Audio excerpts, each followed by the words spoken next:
Welcome back to the channel. Thank you guys for hanging with me on this Friday. And if you've taken some time out of your busy schedules to support my channel, hitting that like or leaving me a comment, I really do appreciate you for that.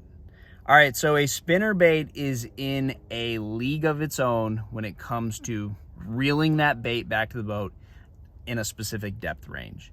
You know, the first thought I always had was, why can't you do that with a chatterbait? Well, when you stop reeling a chatterbait, it sinks to the bottom. Why can't you do that with a lipless crankbait? You got treble hooks on there, you're gonna hang that bait, and again, that bait falls a lot faster than a spinnerbait. So, for that reason, a spinnerbait is crucial anytime you have fish that aren't necessarily just relating to the bottom. Maybe your water's fluctuating. A lot of reservoirs this time of year have a winter drawdown. So for that reason, water is constantly up and down with it falling, and on falling water you're going to have bass that are all over the place. You know, if you think of, you have a bank that is like this, one day the surface of the water is here and you have bass that are right underneath it.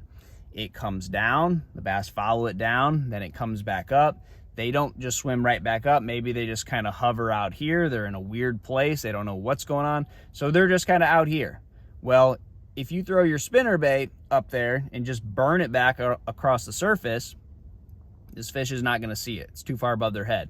If you just slow roll it on the bottom, this fish is not going to get the feel for it. It's going to be underneath them. So for that reason, it's very important to play with where the spinnerbait is coming back in the water column, especially when you get in a little bit more stained water.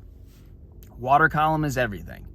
You know, it's the difference between catching a bunch of bass and catching no bass. You know, you think about the swim jig technique, the Alabama shake, where guys are pulsing that bait right underneath the surface.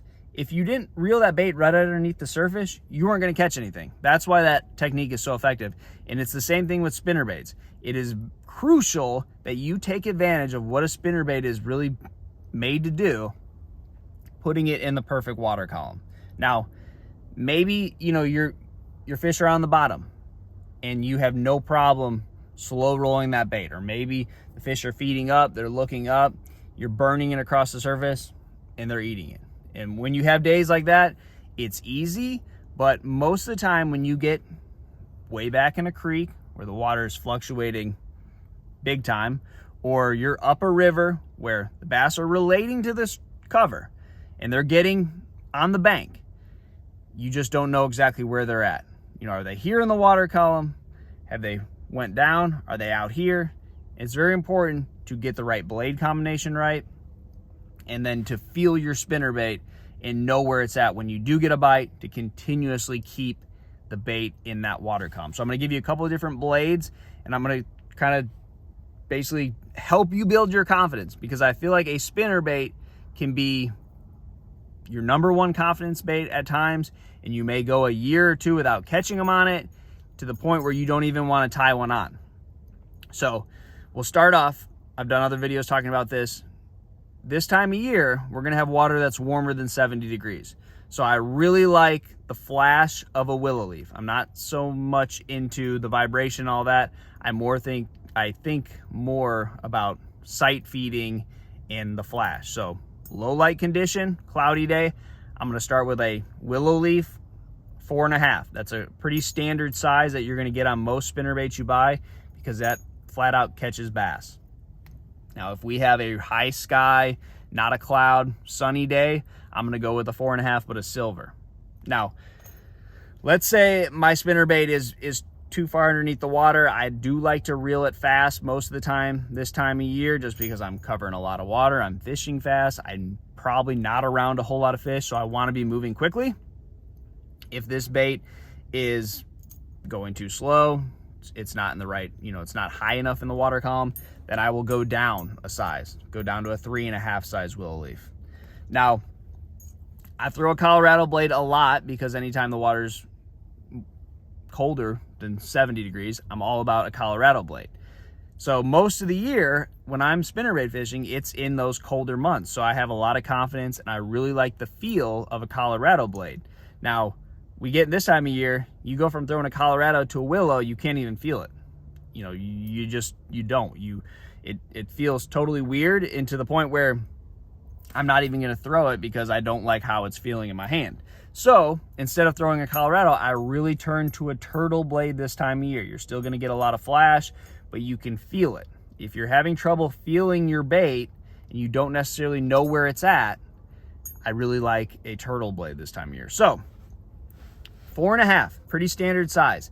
They go up to an 8, 6, 7, 8. Those are all really big blades, but just because there's a ton of little shad in your lake doesn't mean that the bass aren't keying in on bigger forage and you can't go to those bigger sizes. So just because it's fall, don't think I got to throw the size blade of what I'm seeing in the water. Sometimes the bigger shad is what the fish are really keyed in on. So don't be afraid to throw those bigger sizes. Now, what will happen if you're throwing them into wind, you're going to struggle with that. But again, don't be afraid to throw those bigger sizes. Now, when it comes to a trailer, any type of soft plastic that you're going to dangle off the back of your spinnerbait, what I use that for is not so much, I think it gets me more bites, blah, blah, blah. That is when I need to keep that bait high in the water column. And whatever my blade combination isn't doing that, I can add some plastic to it, keep the bait a little more buoyant, and keep it up in the water column. So if I'm fishing around wood that's in a foot of water and I'm throwing, you know, a blade that I got to reel at a certain speed and it's going to be hugging the bottom, I can put a piece of plastic, like a little swim bait or something on there, and that's going to keep that bait up in the water column. I'm reeling it around cypress knees or any type of laydowns that are real shallow. I can keep that bait. And typically, it's going to be a little more stained water if you're catching them in that shallow of water, but great around dock posts, wherever you're trying to keep it really shallow. So that is spinner baits. And I think if you're going to go out fall fishing, you know, obviously they look like a little ball of shad, but it's more so about when you have water that is fluctuating. Any creek fisherman here knows that. Maybe you have a lake that is going to be drawn down this time of year. Very important to find that exact depth range, and you really can't do it with any other bait. So if you throw a spinnerbait at all, that is the perfect time to throw it. Good luck to you guys, and I'll see you on the water.